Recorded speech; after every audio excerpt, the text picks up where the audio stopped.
여러분 안녕하세요. 우리는 지금 계시록 5장을 공부하고 있습니다. 지난 시간에 사도 요한이 환상 중에 7인으로 봉해진 두루마리를 보았는데 그 두루마리를 인을 떼고 두루마리를 열기에 펴기에 합당한 자가 보이지 않기로 크게 울고 슬퍼했다. 이제 그 말씀으로 끝을 맺었습니다. 그런데 이번 시간에는 드디어 어떤 피조물 중에서도 심지어 구약 성경에 어떤 하나님께 신실했던 사람들, 선지자나 제사장이나 어떤 왕들이나 두고도 열지 못했던 그러한 두루마리를 딱 여실 분이 이제 계시록 5장 5절부터 드디어 등장합니다. 5장 5절 말씀을 먼저 읽어보겠습니다. 장로 중에 한 사람이 내게 말하되 울지 말라. 유대 지파의 사자 다윗의 뿌리가 이겼으니 그 두루마리와 그 7인을 떼시리라 하더라. 드디어 등장하시죠. 우리의 주인공 어린 양이 등장하십니다. 계시록 5장 5절에서 장로 중에 한 사람이 내게 말하되, 이 구절은 뭐냐 하면은 이제 사도 요한이 이제 환상을 보고 있어요. 성령의 감동으로 환상을 보고 있는데 그 환상 중에 장면을 설명해 주는 그 해설자가 바뀌었다는 걸 말하죠. 앞 구절에서는 누구였어요? 힘 있는 천사. 힘 있는 천사에서 장로 중에 한 사람으로 이제 해설자가 바뀐 거예요. 근데 이 장로 중에 한 사람이다. 이분은 바로 24장로 중에 한 사람을 이야기하겠죠. 그는 요한에게 울지 말라 이렇게 이야기를 해요. 이거는 사실은 명령형으로 되어 있는데 단순한 그냥 명령이라고 보다는 위로의 의미를 담은 사도 요한이 그 이제 두루마리를 인을 떼고 두루마리를 펼자가 보이지 않아서 통곡하며 우니까, 그러니까 위로하는 의미로 이제 명령으로 이렇게 얘기한 거라고 보면 되죠. 그래서 이제 이렇게 말씀하죠. 그 장로는 유다 지파의 사자 다윗의 뿌리가 이겼으니 그 두루마리와 그 7인을 떼시리라. 이것이 이제 사도 요한이 이제는 울음을 그쳐야 될 이유가 되는 것이죠. 여기에 두 가지의 기독론적인 칭호가 나옵니다. 하나는 유대 지파의 사자, 하나는 다윗의 뿌리. 그 의미를 조금 살펴보겠습니다. 유다 지파의 사자라는 것은 사실은 야곱이 창세기 49장에 보면은 죽기 직전에 자신의 그 아들들을 쭉 불러놓고 이렇게 유언을 남기잖아요. 그때에 유다에 대해서 축복한 말씀에서부터 나오는 겁니다. 왕의 예언을 했어요. 사자같이 용감한 왕이 될 것을, 그 유다의 자손에서 이스라엘 왕이 탄생할 것을 이야기했으며, 또 이것은 곧 바로 메시아 예수 그리스도에 대해서 그 예언을 한 그 유언, 야곱의 유언에서 나온 것이거든요. 그래서 유다 지파의 사자 이렇게 한 것이죠. 그래서 이거는 기독론적인 메시아 칭호에 해당이 되는 것이죠.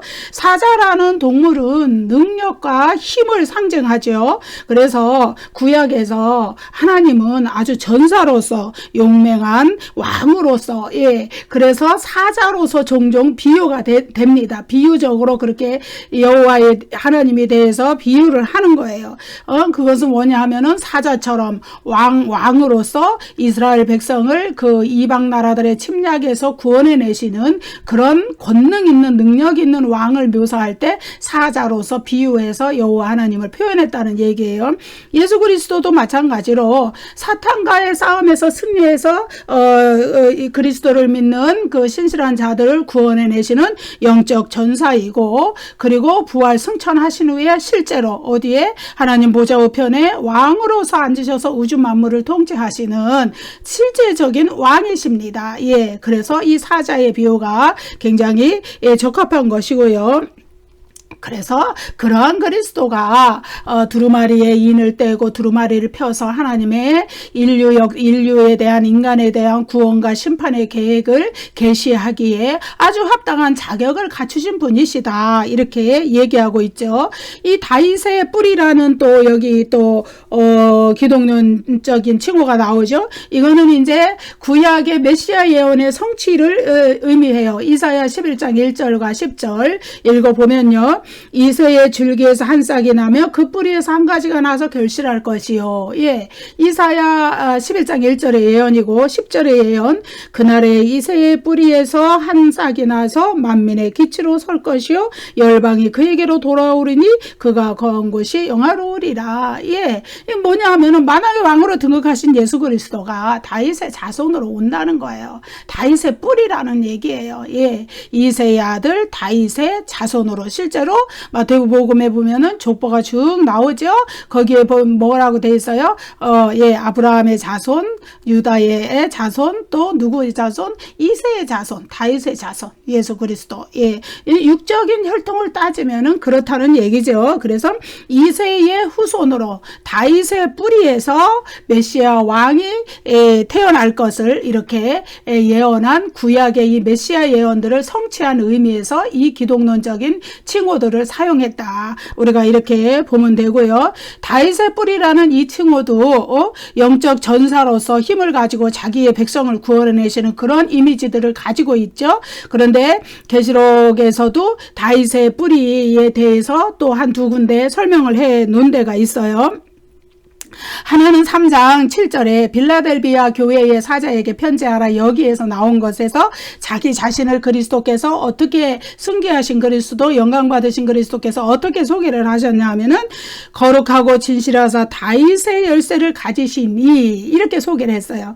곧 열면 닫을 사람이 없고 닫으면 열 사람이 없는 그가 이르시되. 예, 무슨 얘기냐 하면 다윗의 열쇠를 가졌다는 거는 곧 이어서 나오는 말씀으로 보면은 천국 문을 열고 닫을 권세를 가지신 그리스도에 대해서 설명을 해주셨잖아요. 예, 그렇습니다. 오직 우리가 예수 그리스도를 통해서만 천국에 들어갈 수가 있는데 천국 문을 열고 닫을 권세가 다윗의 열쇠를 가지신 그리스도께 있다는 것을 나타낸 것이죠. 그 다음에 계시록 22장 16절에 보면은 나 예수는 교회들을 위하여 내 사자를 보내어 이것들을 너희에게 증언하게 하였노라. 나는 다윗의 뿌리요 자손이니 곧 광명한 새벽별이라. 여기서도 다윗의 뿌리요 자손이, 예, 예수 그리스도께서 바로 다윗의 메시아 왕권을 성취하신 그 왕이시라는 것을 말씀하시고, 그 다음에 또 하나의 이름이 나오죠. 광명한 새벽별이다. 여러분, 광명한 새벽별이라는 거는, 새벽별은 광명한 새벽별, 이건 이제 금성을 가리킨다 그래요. 영어로 말하면 뭐 비너스라고 제가 알고 있는데, 가장 어두울 때, 밤이 가장 깊어서 새벽에 동타오는 제일 시작 지점에 제일 광명한 새벽별, 예, 이것이 뜬다 이 얘기죠. 예, 그래서 그 광명한 새벽별이라는 의미는 이제 하나님께서 이 세상을 창조하시고 그때서부터 역사가, 인간의 역사가 시작이 되었는데 지금은 역사가 진행되는 과정에 있고, 그리고 역사적 종말이 오면 그리스도의 재림이 이루어지는데, 그때에는 이 그리스도를 믿는 그리스도인들이 가장 어두운 환란에 직면하는 때라는 거예요. 그때 되면 믿음을 지키기가 너무 어려워서 교회들이 다 지하로 숨는 지하교회로 남게 된다. 이제 앞으로 이렇게 공부를 더 해가시다 보면 그런 내용들이 나와요. 그런 일이 있는데, 그런 것은 영적으로 가장 어두움이 깊어지고 적그리스도의 세력이 가장 강해질 때, 그때는 바로 그리스도의 재림이 광명한 새벽별로서 딱 다가올 때다. 예, 여러분 그렇게 우리가 해석할 수가 있고요. 그래서 이 다윗의 뿌리요 광명한 새벽별이라는 그리스도의 이 칭호가 굉장히 중요한 의미를 가지는 것입니다. 그래서 왕권을 지니신 그리스도께서 재림하신다는 것이죠. 자, 그런데 예, 여러분 이제부터 역설이 나옵니다. 어떤 역설? 그런데 이렇게 사자의 힘과 능력, 왕권을 가지고 그 사탄의 세력을 물리치었단 말이에요. 예, 그래서 자기 백성을 보호하시고 구원하시는 그 그리스도의 은혜, 능력, 이런 거에 대해서 얘기를 했는데, 근데 여기에 누가 나오느냐?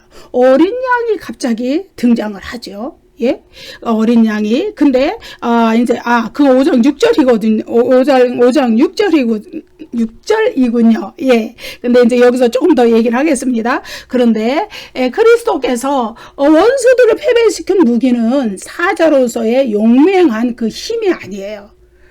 어린 양으로서의 낮아지고 온유하고 희생하고 인간의 죄를 위하여서 속죄함, 그것으로서 이긴 거예요. 예. 그래서 그것으로서 승리하신 그리스도께서 이제 두루마리를 펴고 인을 뗄 수 있는 자격을 가지신 유일한 분이 되셨다. 이걸 나타내요. 무슨 얘기냐 하면 여기에 보면은 유대 지파의 사자 다윗의 뿌리가 이겼으니 이렇게 나오죠. 이거 헬라어로 에니케센 이렇게 읽는데 이거는 뭐냐 하면은 부정과거 시제예요. 헬라어에서 부정과거 시제로서 나타내는 거는 과거에 있는 분명한 사실, 단호한 사실, 다시 말해서 역사적 사실 이런 것들을 얘기하는 거예요.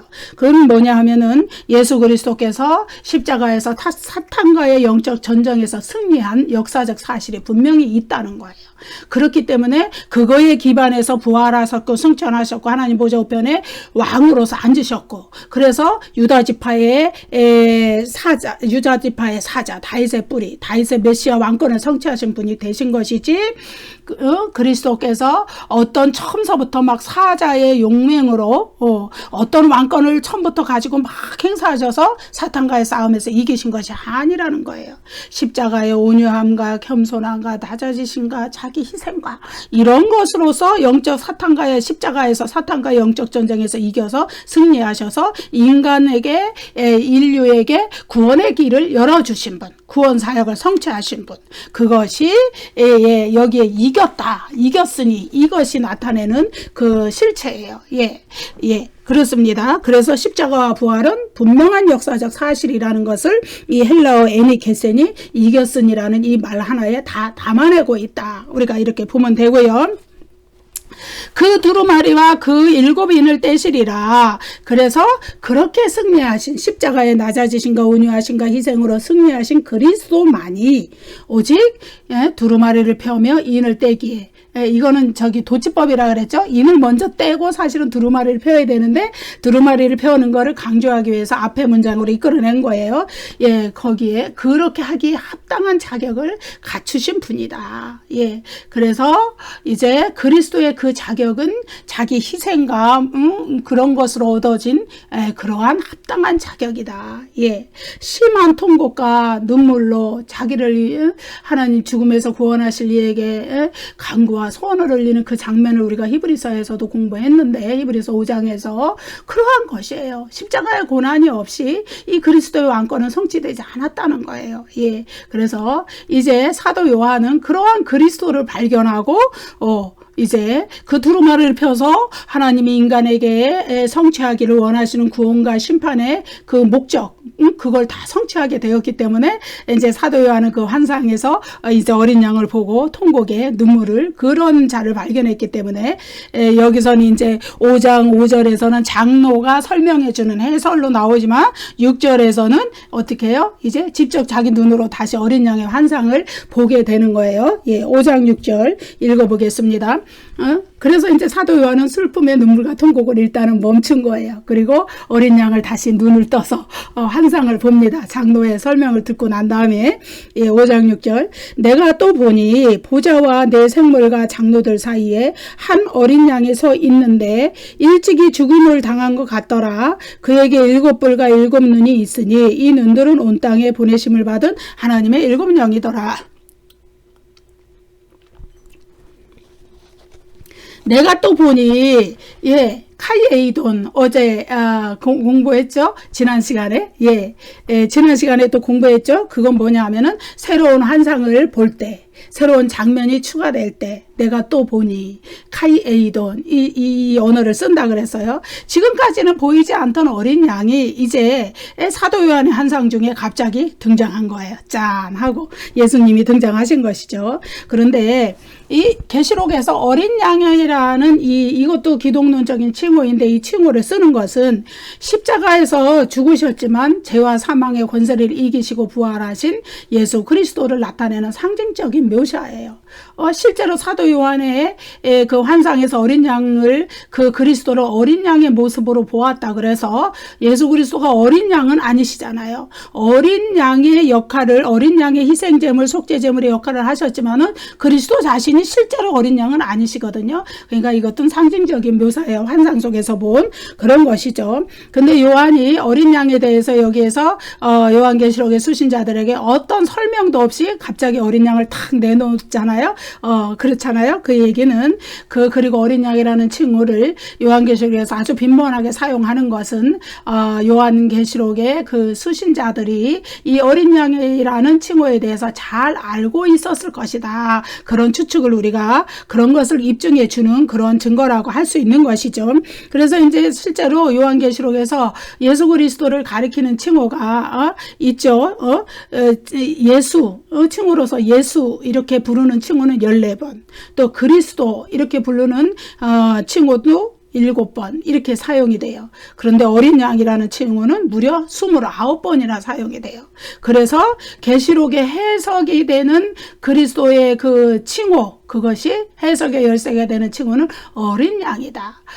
어린 양이라는 칭호다. 어린 양이 내포하고 있는 십자가의 희생, 십자가의 죽음, 그리고 그것을 이기고 승리하시고 부활 승천해서 하나님 보좌 우편에 앉으신 왕으로서의 승리, 이러한 그리스도께서 심판주가 되셔서 재림하실 것을 말씀하고 있기 때문에 계시록에서 제일 그 계시록 해석의 열쇠가 되는 그리스도의 칭호는 예수도 아니고 그리스도도 아니고 어린 양이라는 칭호라는 것이죠. 그래서 계시록의 기독론을 어린 양 기독론이다 이렇게 부르기도 합니다. 예, 그리고 어린 양에 대한 예배가 보좌에 앉으신 하나님과 구속주 어린 양에 대한 예배가 계시록의 여러 환상들 중에서 나타나는 것을 우리가 볼 수 있어요. 예, 그래서 이 어린 양만이 하나님의 구원과 심판의 계획을 담고 있는 두루마리, 그 두루마리에 인을 떼시고 두루마리를 펴서 우리에게 그 계획을 계시해 주는 그 열쇠, 그 해석의 열쇠가 될 수 있는 분이라는 거예요. 이것은 뭐냐 하면은 인류 역사에 해석의 열쇠가 되는 분은 오직 예수 그리스도 뿐이시다. 근데 예수 그리스도의 어떤 면, 십자가에서 희생하시고 죽으시고 인간을 구원하시고 그것으로서 또 부활로서 승리하시고 하나님 보좌 우편에 승천해서 왕으로 앉으시고, 그분이 지금은 우주 만물을 통치하는 통치권자로 계시고, 그분이 지금 이제 역사적 종말에 재림하실 것이다. 심판을 위해서. 지난 시간에도 말씀드렸지만은 그리스도의 재림은 두 가지 면을 가지고 있어요. 하나는 이제 환난당하는 자들에게, 환난당하는 중에서도 그리스도를 신실하게 믿는 자들에게는 구원을 위하여서 오시는 거예요. 그건 이제 재림 당시에 살아있는 그리스도인들을 말하겠죠. 그렇지만은 이미 죽어서 무덤 속에 있는 그리스도인들, 성도들에게도 그리스도의 재림은 반드시 필요한 게, 그리스도께서 재림하셔야만 인류가 부활할 수 있기 때문에, 부활해서 지금은 비록 몸은 땅에 무덤에 들어가 있고 육체는 낙원에 들어가 영혼은 낙원에 들어가 있지만 몸이 부활이 일어나야만 이제 영혼과 재결합한 몸의 완전한 인격적인 그 인격체로서 새하늘과 새 땅 영원한 천국에 들어갈 수 있기 때문에 그리스도의 재림은 구원받은 자들에게, 그리고 그 예수님 재림 당시에 살아있는 환난 중에 살아있는 성도들에게 다 그것은 복인 거지요. 엄청난 복으로 임하는 거죠. 그렇지만은 불신자들과 사탄, 짐승, 거짓 선지자 이런 악의 세력들, 짐승의 표를 받은 자들, 그들에게는 그건 심판이에요. 두렵고 떨리는 심판으로 임하는 것이죠. 그래서 그 모든 것에 권세를 행하시는 분은 어린 양 그리스도시다. 그 권세를 행하시는 그 가장 근본적인 근저의 바닥에 딸린 것은 그리스도의 십자가 희생이다. 우리가 이것을 알 수가 있습니다. 그래서 이제 계시록에서 29번이 어린 양이라는 칭호가 사용되는데, 딱 한 번 예수 그리스도를 가리키지 않는 그 구절이 있어요. 어디냐 하면 계시록 13장 10일. 내가 보매 또 다른 짐승이 땅에서 올라오니 어린 양같이 두 뿔이 있고 용처럼 말을 하더라. 이거는 이제 땅에서 올라온 짐승, 이제 계시록 13장에서 공부할 내용인데, 둘째 짐승이라 그러고, 이거는 이제 거짓 선지자, 거짓 종교 지도자, 이들을 의미하는 거예요. 그래서 여기서 이제 어린 양이라는 의미는 그리스도가 아니고 이제 이런 이제 다른 의미를 가지고 있다. 근데 이제 나머지 28번이죠. 28번이라는 거는 7번을 여러분 이거 들어보세요. 계시록에 굉장히 이제 이거는 이제 복함이라는 학자 학자가 이렇게 이제 상징적인 숫자에 대해서 해석을 해 놓은 건데요. 리처드 보캄 유명한 분이시죠. 요한계시록 해석으로. 그런데 계시록에서 어린 양과 하나님이 함께 나타나는 것이 7번이라는 거예요. 뭐 여기 쭉 나와요. 5장, 6장, 7장, 14장, 21장 막 이렇게 쭉 나옵니다. 그리고 넷이라는 숫자, 이거는 온 세상을 상징하는 숫자예요. 계시록에서. 그래서 4번 곱하기 7번이 28번이 되는데 이것은 다시 말하면 어린 양의 완전한 승리, 그러니까 완전히 악의 세력을 물리치고 완전히 자기 백성을 구원해내시는 완전한 승리의 효과가 온 세상 전역에 미치지 않은 것이 없다는 의미로 상징적인 숫자로 나타낸다. 이렇게 리처드 보캄은 해석을 했습니다. 아무튼 제가 다시 본문으로 돌아가서 요한의 환상 중에서 어린 양이 어디에 서 있었느냐? 보좌와 네 생물들 사이에 서 있었어요. 서 계셨어요. 이건 이제 어린 양이 천상의 존재들에게 둘러싸여서 보좌 가운데에 보좌 중앙에 서 계신다는 걸 의미해요. 하나님의 보좌 그 중앙, 그러니까 서 계시는 거예요. 이것은 이제 이미 보좌 아래에 그리스도께서 하나님 보좌 우편에 물론 요한계시록에는 보좌에 함께 앉는다 그랬지 보좌 우편에 앉는다는 우편에라는 표현은 없어요. 그러나 우리는 이것도 시편 110편 1절의 인용으로 봐서 신약 성경의 다른 것에서 표현한 것처럼 보좌 우편이랑 동등하게 해석을 하는 것이죠. 아무튼 거기에 함께 앉아 계세요. 계시록 3장 21절에서 말씀하셨죠. 아버지 보좌에 함께 앉아 계세요. 예수님께서. 그리고 또 계시록 1장 5절에도 충성된 증인으로 죽은 자들 가운데에서 먼저 나시고 땅의 임금들의 머리가 되신 예수 그리스도다. 십자가의 죽음 이후에 부활 승천하셔서 하늘 보좌의 왕으로서 앉으신 예수 그리스도에 대해서 이야기를 하시죠. 그래서 그 하나님 보좌에 함께 계신 그 그리스도께서 지금 보좌 중앙에 서 계신다는 거예요. 내 생물들과 보좌 중앙에 내 생물들과 장로들 사이에 이렇게 둘러싸여서 보좌 중앙에 서 계신 거예요. 그리고 그래서 지금 현재 그러니까 언제부터 그 보좌에 함께 앉아 계시냐 혹은 보좌 우편에 앉아 계시느냐 바로 그 예수 그리스도께서 십자가 말을 빨리 하다 보면 이렇게 돼요. 십자가 그 죽음으로부터 부활하시고 승천하시고 하나님 보좌 우편에 왕으로서 앉으셨을 때 우주 만물에 대한 통치권자로서의 하나님과의 공동 통치가 이미 시작이 되었고 그 다음에 그 통치가 언제 완성이 되느냐? 이제 예수 그리스도의 역사적 종말의 재림으로 그 통치가 완성이 될 거예요. 그 통치 가운데는 적들에 대한 적들이 복종하기 시작한 통치가 시작이 되었는데 그래서 사탄의 복종이 이미 그때 시작이 되었지만 아직은 완전한 복종이 이루어지지 않아서 그 복종이 완성될 때가 언제냐? 역사적 종말의 그리스도의 재림 때라는 거예요. 그래서 그때에는 사탄과 그 추종자들은 다 불못에 던져져서 영원히 새하늘과 새 땅 하나님의 백성들이 거하는 새 예루살렘과는 격리되는 그러한 장소에 있게 되는데 그렇기 때문에 그들은 새 예루살렘 성 밖에 있다 이렇게 표현이 돼요. 계시록 21장 22장에 가면은 그래서 이제 새하늘과 새 땅에 그리스도의 재림 이후에 이루어질 영원 천국 새하늘과 새 땅에 왜 아픔과 고통과 슬픔과 눈물과 애통하고 막 이런 것들이 왜 없냐 하면은 바로 그 악의 세력들, 죄의 세력들이 다 격리가 됐기 때문에요. 그리스도의 재림이 이루어질 때 그 사탄의 세력의 완전한 복종이 이루어져서 그들이 불못으로 영원한 지옥으로 완전히 들어가기 때문에 그렇기 때문에 이 하나님을 믿는 자녀들이 사는 그 세상에는 악이 없고 죄가 없기 때문에 사탄의 세력이 없기 때문에 그런 아픔의 세력들도 하나도 존재하지 않게 되는 것이다. 우리가 이렇게 하면 됩니다. 그래서 우주 만물의 통치는 그리스도의 초림 때 이미 십자가와 부활 이후에 승천하신 그리스도께서 그때 시작을 하셔서 지금도 진행되고 있고 나중에 역사적 종말에 재림하셔서 악의 세력을 완전히 진멸할 때 때 그때 완성이 된다. 예. 그때 인간에게도 구원의 완성이 오는데 어떻게 오느냐? 부활한 몸을 가지고 낙원에 있던 자기의 영혼과 결합해서 새하늘과 새 땅으로 들어가서 온전한 몸과 영혼으로 주님의 영원한 임재 가운데 함께 살게 되는 그런 복이 인간에게 온다는 얘기죠. 그렇지만 지금은 아직 전투 중에 있다.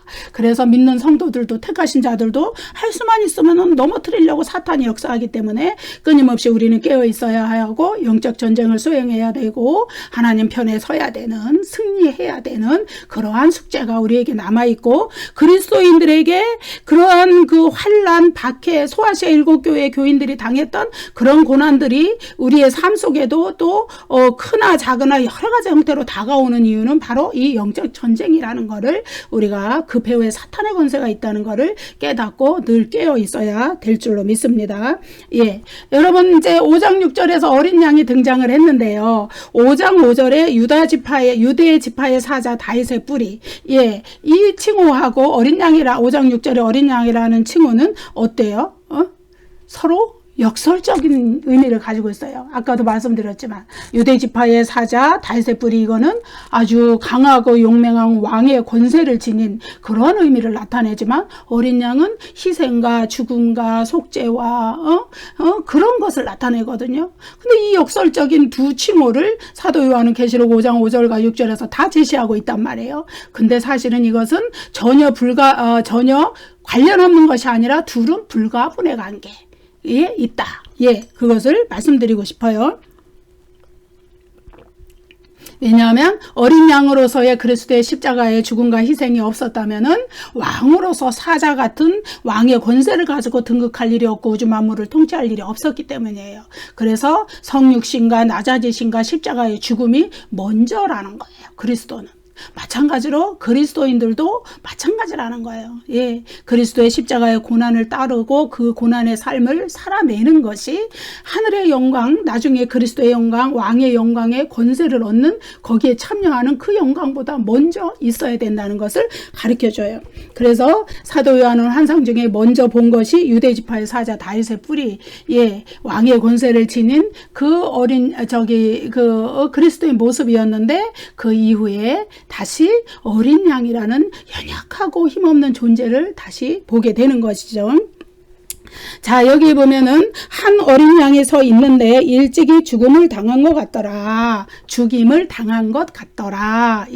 같더라. 이거는 이제 비유적인 의미를 가지고 있다 그랬죠.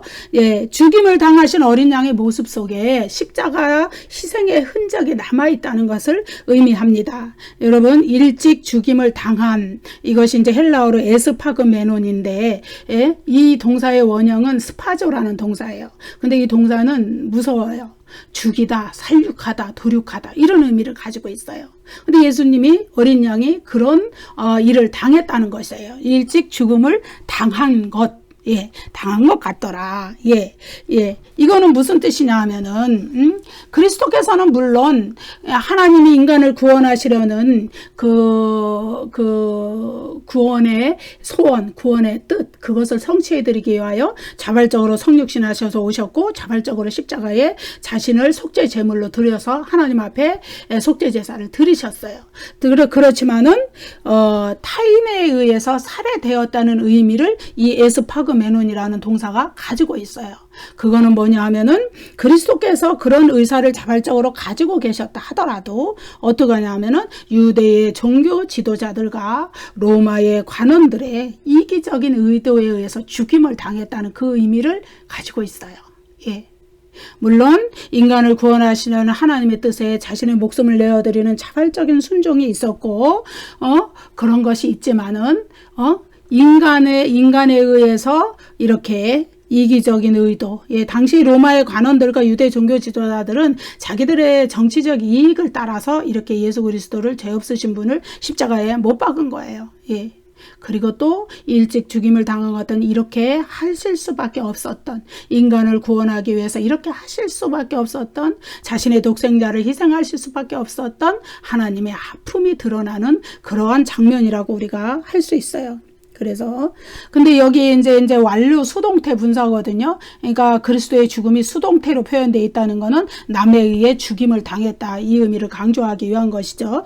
그다음에 이제 완료 형태로 되어 있는 것은, 완료 시제로 되어 있는 것은 죽임을 당한, 십자가의 죽임을 당한 그리스도의 속죄 제물의 효력이 계속 지속적으로 구원받을 자들에게 계속 효력이 미친다는 것, 구원받은 자들에게, 구원받을 자들에게 미친다는 것을, 승리의 효력이 그 죽음으로 말미암아 이루어낸, 역설적으로 이루어낸 구원의 승리, 그 효력이 지속적으로 미친다는 것을 나타내죠. 그런데 여러분, 요한계시록에서 이 에스파그메논이라는 수동태 동사는요, 예수 그리스도께만 사용된 것이 아니라 그리스도를 인하여서 순교를 당한, 그리스도를 인하여서 희생당한 그런 성도들에게까지 이 동사가 그대로 사용이 되었다는 것을 우리가 한 두 구절에서 읽어볼 수 있어요. 계시록 6장 9절, 다섯째 인을 떼실 때에 내가 보니 하나님의 말씀과 그들이 가진 증거로 말미암아 죽임을 당한 영혼들이 제단 아래에 있어. 하나님의 말씀과 그들이 가진 예수 그리스도의 증거 때문에 죽임을 당했다, 순교당한 것이죠. 그 다음에 18장 24절, 선지자들과 성도들과 및 땅 위에서 죽임을 당한 모든 자의 피가 그 성중에서 발견되었느니라. 이거는 바벨론의 이제 패망 원인, 계시록 18장에서 그거에 대해서 말하는 와중에 선지자들과 성도들과 땅에서 죽임을 당한 모든 자들의 피, 순교를 말하는 거예요. 이 순교라는 의미가 넓은 의미로 볼 때는 그리스도를 위하여서 고난과 박해를 당한 모든 것을 포함할 수 있어요. 물론 이제 직접 목숨을 이렇게 당하는 순교도 있지만은, 그렇습니다. 그래서 이제 그 계시록에서 그 목베임을 당한 자들의 영혼이라고 계시록 20장에 나오는데, 그 목베임을 당한다는 당시에 도끼로 목을 쳐서 이렇게 참수로 이렇게 죽인다는 그런 무서운 그런 순교 방식도 있었고, 또 이제 공개적인 화형의 방식도 있고, 굶주린 짐승에게 물어 뜯기는, 하여튼 뭐 잔인한 그런 죽임 당함. 거기에도 예수 그리스도 어린 양이 죽임 당함, 거기에 당한, 그것과 동일한 이 에스파그메논이라는 완료 수동태 분사, 이 동사 형태를 썼다는 거예요. 그래서 그리스도인이 걸어가는 길은 그리스도께서 걸어가는 길을 그대로 따라가는 길이다. 그래서 이 세상에서의 순교와 이 세상에서의 그 고난과 박해를 두려워하지 말아야 된다는 거예요. 그리스도께서 하늘의 영광을 그 고난 후에 얻으셨듯이, 그리스도인들도 그러한 고난 후에, 고난이 있어야 그걸 감당해내야만 하늘의 영광에 참여할 수 있게 된다, 이런 의미를 담고 있습니다. 이제 세상에 대한 하나님의 계시, 두루마리죠. 두루마리의 내용, 그거를 열어서 보여주실 분, 계시를 드러낼 분이, 자격이 있는 분은 오직 유일한 어린 양이라는 걸 5장 6절에서, 계시록 5장 6절에서 말씀하고 있는데, 그 이유는 바로 십자가 희생을 당하신 분이기 때문이다. 그래서 히브리서 2장에서는 뭐라 그러냐면은, 혈과 육을 지닌 인간을 구원하시기 위해서, 그들을 죽음에서 구원하시고 죄에서, 사탄의 세력에서, 일생에 매여 사탄에게 매여서 종로로 타는 데서 구원하시기 위해서 그리스도께서도 혈과 육을 함께 입으셨다, 이렇게 표현이 돼 있잖아요. 여러분, 우리가 이렇게 당연히 이제 막연히 예수님의 은혜 이러지만은, 말씀을 이렇게 한 구절 한 구절 묵상하다 보면은, 예수 그리스도께서 우리를 위하여서 희생하신 그 희생은, 그거는 뭐 어떻게 표현할 수가 없는 거예요. 신이신데, 하나님이신데, 하나님의 아들이신데, 어찌 혈과 육을 입은 인간을 구원하기 위해서 본인도 혈과 육을 입으셨다는 거예요. 아무튼 그렇습니다. 우리가 이제 구약의 출애굽 시대에 이스라엘 백성을 애굽에서 구원해내기 위하여 어린 양이, 유월절 어린 양이 희생을 당한 것처럼, 이렇게 종말 때에 하나님의 심판 가운데서도 하나님의 자녀들, 그리스도인들, 성도들은 그리스도께서 보호하시고 구원해내시는 그런 은혜가 있기 때문에, 이러한 어린 양의 그러한 역사는 바로 출애굽과 같이, 출애굽 때와 같이 새로운 출애굽의 역사를 쓰는 것입니다. 죄의 세력으로부터 구해내고 사탄의 권세로부터 구해내시는 그러한 은혜이죠. 자, 그에게 7뿔과 7눈이 있으니, 이것은 이제 요한계시록의 어린 양이 강한 승리자의 모습을 지녔다는 걸 의미해요. 7뿔이 있고 7눈이 있대요. 그 어린 양이 뭐냐 하면은, 근데 출애굽기의 6월절 어린 양이나 또 아니면 이사야 50장 도수장으로 끌려가는 어린 양과 같이 잠잠하고 힘없고 이런 모습과는 어때요? 대조적인 모습이에요. 능력 있어요. 권세 있어요. 예, 어린 양이 7뿔을 가졌다는 것은 그리스도께서 하나님의 백성들을 구해내기에 완전하고 충족한 능력을 가지셨다는 거예요. 뿔은 능력을 상징하고 7이라는 건 완전성을 얘기하거든요. 예, 이것은 이제 뭐에 대해서 이런 이미지가 생긴 거냐 하면은 계시록에서 적그리스도의 세력, 짐승의 세력, 거짓 선지자의 세력, 이들을 가리켜서 용과 용의 세력, 짐승의 세력, 그들이 뿔을 가진 거를 표현을 해주잖아요. 계시록 13장에 가면은 다시 공부하겠지만 그것이 그들의 권능이고 능력을 말하는 거거든요. 근데 그 사탄의 권세와 싸워 이기기 위해서는 어리고 연약하고 그런 모습의 어린 양으로서는 이겨낼 수가 없어요. 그 사탄이 그 자신의 자녀들 그리스도인들을 핍박해서 이렇게 미혹해서 지옥으로 끌고 가려고 어떻게 하든지 자기네 편에 서게 하려고 짐승의 표로 유인하고 미혹하고 이러는 그 현실의 그 고난 가운데서 그들을 보호하시기 위해서는 그리스도도 무장해야 되죠. 7뿔, 7눈 그런 것이 있어야 되는 것이죠. 그래서 7뿔은 자신의 백성을 구원해 사탄의 권세에서 구원해내기에 충분한 그리스도의 능력이 완전하다 이것을 나타내는 것이고, 그 다음에 이제 7눈은 뭐냐, 예, 이제 구약에서는 여호와의 눈이라 그랬어요. 이거는 뭐냐 하면은 온 세상을 두루 감찰하시고 살펴서 아시는 하나님의 통찰력, 하나님의 전지성, 우리가 전지전능하신 하나님 그러잖아요. 전지성, 모든 것을 살펴서 아신다는 거예요. 감찰하시고. 예, 그것을 여호와의 눈이라 그랬어요. 그런데 요한계시록에서는 바로 어린 양이 그런 눈을 가지셨다는 거예요. 7눈을 가지셨다. 근데 그 7눈이라는 거는 그 온 세상을 두루 감찰하시고 통찰하시는데 부족함이 없는 완전한 그런 신적인 능력, 전지성을 가지셨다는 거예요. 어린 양 그리스도께서. 예, 그래서 그 다음에 읽어보면은 이 눈들은 온 땅에 보내심을 받은 하나님의 7영이더라. 예, 이거는 이제 7영, 하나님의 7영은 성령이라 그랬죠. 성령의 충만함. 예, 그것을 이야기해요. 왜 7영이 여기서 다시 등장을 하느냐? 예, 그리스도께서는 7뿔을 가지셨고 7눈을 가지셨지만 지금은 그리스도께서 부활하시고 성육신 하신 기간에 잠시 이 세상에 계셨었지만 부활하시고 승천하시고 하나님 보좌 우편에 앉으신 지금은 하늘에 계신 거예요. 지금은 그리스도께서 이 땅에 계시지 않아요. 재림할 때까지는 그리스도가 육체로 다시 이 땅에 오시는 일은 없어요. 그러면은 그리스도의 그 구원을, 그리스도의 그 승리를 효과 있게 구원의 백성들에게 적용시켜야 될 무언가가 필요하겠죠. 그건 성령의 임재예요. 바로 하나님의 7영, 하나님의 7영이 하나님의 통치를 온 땅에 실현시키고 또 성령이, 이 하나님의 7영 성령이 그리스도의 주권적인 구원 계획과 심판을 수행하는 대행자가 된다는 거예요. 그리스도께서 재림하실 그때까지는. 그래서 지금 하나님은 천상에 하나님의 보좌에 앉아 계시고 그리스도도 하늘의 영역에 속해 계시고 거기서 통치권을 수행하시지만은 이 땅에서 그 그리스도의 통치권과 심판권을 대행하여서 수행할 그 존재가 필요한데 그것이 바로 성령님이시다. 하나님의 7영이시다. 그래서 지상 위에 임한 하나님의 권능, 예, 성령의 임재. 그래서 지금 하늘의 영광 중에 계신 그리스도께서 세상 중에 임재하시는 방식은 바로 성령의 임재이다. 그래서 온 땅을 통치할 7뿔의 능력을, 완전한 능력을 가지고 계시고 온 땅을 살펴 하시는 7눈을 가지고 계신 그리스도께서 성령의 임재로서 이 세상에서 고난당하는 그리스도인들을 살피시고 그들을 구원해내신다는 것을 이야기해 줍니다. 계시록 5장 7절 보겠습니다.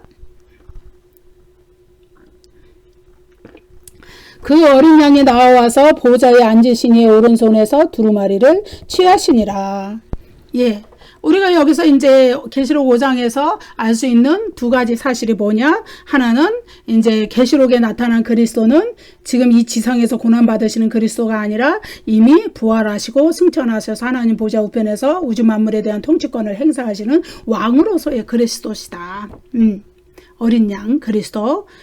그래서 아까 계시록 1장 5절과 계시록 3장 21절 말씀을 드렸죠. 이기는 그에게는 내가 내 보좌에 함께 하여 주기를 내가 이기고 아버지 보좌에 함께 앉은 것과 같이. 네? 그러니까 그리스도께서 이미 하늘 보좌에 앉아 계신 것 같이 이기는 자들에게 같이 거기에 그리스도의 왕권에 참여하게 해주겠다. 그리고 1장 5절에서는 부활 승천하시고 만왕의 왕이 되신 그리스도에 대해서 이야기하고 있죠. 그래서 그리스도는 요한계시록의 그리스도는 슬픔의 그리스도가 아니에요. 예, 고난의 그리스도가 아니에요. 그러한 왕의 권세를 가지기 이전에는 어린 양이라는 고난의 그리스도가 있었죠. 그렇지만은 더 강조되는 것은 그 고난 후에 영광을 얻으신 그리스도에 대해서 강조하고 있어요. 그래서 우리가 십자가를 물론 강조해야 되지만은 십자가 이후에 그리스도께서 얻으신 영광에 대해서도 강조해야 되는 거예요. 여러분 매일 그냥 울면서 그리스도의 십자가, 주님의 십자가 나도 지고 이것만 강조하면 안 되는 거예요. 물론 그것이 중요해요. 가장 기본이에요. 복음, 십자가 복음은 가장 기본이에요. 그렇지만은 그 십자가의 고난 이후에 얻으신 그리스도의 영광에 우리가 또 집중을 해야 우리의 믿음의 용기를 얻을 수가 있고 우리가 인내하는 믿음으로 참아 나갈 수가 있는 거예요. 현실의 고난과 이런 것들을 우리가 바라보는 그 하늘의 영광을 바라볼 수 있어요. 그리스도의 그 영광에 우리도 참여할 수 있다는 것을 약속하셨기 때문에 당장 그 3장 21절에도 그렇게 약속하셨잖아요. 내가 내 보좌에 함께 해주겠다. 그리스도의 왕권 영광에 참여하게 해주겠다는 말씀이죠. 그 다음에 이제 이것이 이제 계시록 5장 7절에서 알 수 있는 한 가지고요. 두 번째는 또 뭐냐 하면은 심판권이라는 거예요. 요한계시록에서 그리스도의 우주 만물에 대한 통치권은 심판권으로 나타나요. 근데 여러분 심판권은 통치권이라는 큰 범위 안에 소속되어 있는 거예요. 예. 다시 말해서 여기서 심판권을 두루마리를 취한다는 것은 심판을 위한 그것을 여신다는 걸 얘기하거든요. 그 심판권을 강조하다 보면은 그럼 그리스도의 통치권은 어디 갔어요? 이렇게 할 수가 있죠. 그게 아니에요. 그게 아니라 우주 만물을 행사하시는 방법 중에 우주 만물에 대한 통치권을 행사하시는 방법 중에 하나가 심판권이라는 거예요. 예. 그래서 요한계시록에서는 그리스도의 통치권 중에서 심판권이 강조된다. 예. 그래서 여기서 두루마리를 취한다는 사실이 나타내는 것은 뭐냐 하면은 심판권이 하나님의 심판의 권세가 그리스도에게로 이전된다. 이것을 나타내는 거예요. 근데 여러분 그리스도에게로 심판의 권세가 이전된다는 의미는 하나님의 심판의 권세가 상실된다는 의미가 아니고, 예, 하나님은 심판권을 여전히 그대로 가지고 계시고 동일한 심판의 권세가 그리스도에게도 갔다 이 얘기예요. 예. 그래서 그리스도께서 부활 승천하시고 하나님 보좌 우편에 왕으로 앉으셨을 때 우주 만물에 대한 통치권을 받으셨는데 그 중에 두루마리를 취하신 이 행동을 통해서 심판권도 이전이 됐다. 같이 동일한 권세를 행사하신다. 이런 의미를 가지고 있습니다. 그래서 요한계시록에서 강조하는 그리스도의 통치는 완성이에요. 완성. 무슨 완성이냐? 현재 세대, 지금 이제 그 첫 창조의 세상, 하나님이 보시기에 좋았더라, 이렇게 하면서 창조하셨지만은, 사탄의 미혹이 들어오고, 인간이 죄를 짓고, 타락하고, 우주 만물이 변질되고, 이러한 오염되고, 이러한 현상들이 일어났단 말이에요. 예? 근데, 그러한 세상을 종결짓고, 악의 세력, 죄, 이런 것들이 완전히 사라지고, 완전히 격리되고, 그 다음에 이 오염된 우주 만물이 완전히 갱신되고 질적인 갱신과 변화를 겪게 되고, 그렇게 하여서 새하늘과 새 땅이 열리는, 예, 그러한, 하나님의 나라, 예, 그것을 세우시는 그러한 일을 진행하기 위한 권세라는 거예요. 예, 여러분. 그래서 그것을 계시록 11장 15절에서는 계시록 11장 15절에서는 우리 주와 그의 그리스도의 나라가 되게 하는 것이다. 이렇게 선포하고 있어요. 예. 그런데 그것은 재림으로 완성될 하나님의 나라를 이 의미하는 거예요. 재림을 통해서 죄와 사탄의 악의 세력으로 오염된 이 첫창조의 세상을 종결하시고 그것이 다 죄와 그런 것들을 다 벌 주실 자를 벌 주시고 이제 새 하늘과 새 땅을 새 창조의 세상을 여시는 종말론적인 하나님 나라의 완성, 그것을 위하여서 그리스도께서 심판권을 하나님으로부터 받았다는 것을 의미하는 거고, 그것이 두루마리를 취하셨다는 말의 의미가 됩니다. 여러분. 그래서 제가 여러 번 이야기했지만 종말의 시작은 그리스도의 초림으로부터 시작이 됐어요. 십자가의 죽음과 부활과 승천 왕으로서 하나님 보좌에 앉으심으로 시작이 됐고, 그것이 완성되는 것은 재림 때다. 그리스도의 통치도 그때에 시작이 돼서 지금도 인간의 역사에 미치고 있고 이 땅에서 성령의 임재를 통하여 실현되고 있으며, 그 다음에 재림 때에 그것은 그리스도께서 직접 오심으로 완성이 될 것이다. 그 얘기를 하고 있는 거예요. 그래서 두루마리를 취하신다는 의미는 권세의 이전을 나타내는데, 그것은 하나님이 권세를 상실하셨다는 의미가 아니라 하나님과 동일한 심판권을 그리스도께서 받으셨다. 그 의미를 이야기하는 것이죠. 그래서 7인으로 봉인된 그 두루마리를 열기에, 펴기에 합당한 분, 그분은 바로 어린 양 예수 그리스도시고, 그 어린 양 예수 그리스도께 하나님께서 심판의 직무를 위임하셨다. 예, 그 얘기를 얘기하는 것이에요. 그래서 어린 양은 이제 보좌에 앉으신 이의 오른손 있는 방향으로 나아가서 두루마리를 취하시죠. 예, 그래서 사도 요한의 환상 속에서 그 두루마리를 취하시는 장면을 이렇게 생생하게 사도 요한의 환상을 통해서 보고 있는 것이죠. 예. 어린 양은 이제 두루마리를 취하심으로써 7인을 제거하시고 또 두루마리를 펴서 세상에 임할 그 마지막 때의 심판과 관련된 여러 일들을 이제 진행하게 되시는 거예요. 거기에 관련된 고난, 거기에 관련된 직무를 하나님으로부터 위임 받으신 것을 이야기해요. 이제 하나님이 정하신 그 심판을 집행하실 당사자 어린 양 그리스도가 등장한 것이고, 그래서 계시록 4장 5장에서 하나님의 보좌를 소개하고 어린 양을 소개하는 것은 바로 마지막 때의 심판을 집행하실 어린 양을 소개하기 위한 것이다. 예, 그렇게 우리가 알 수 있습니다. 여러분, 오늘 말씀이 조금 길어졌네요. 예, 다음 시간에 또 뵙겠습니다. 감사합니다. 여러분, 구독과 좋아요를 눌러주세요.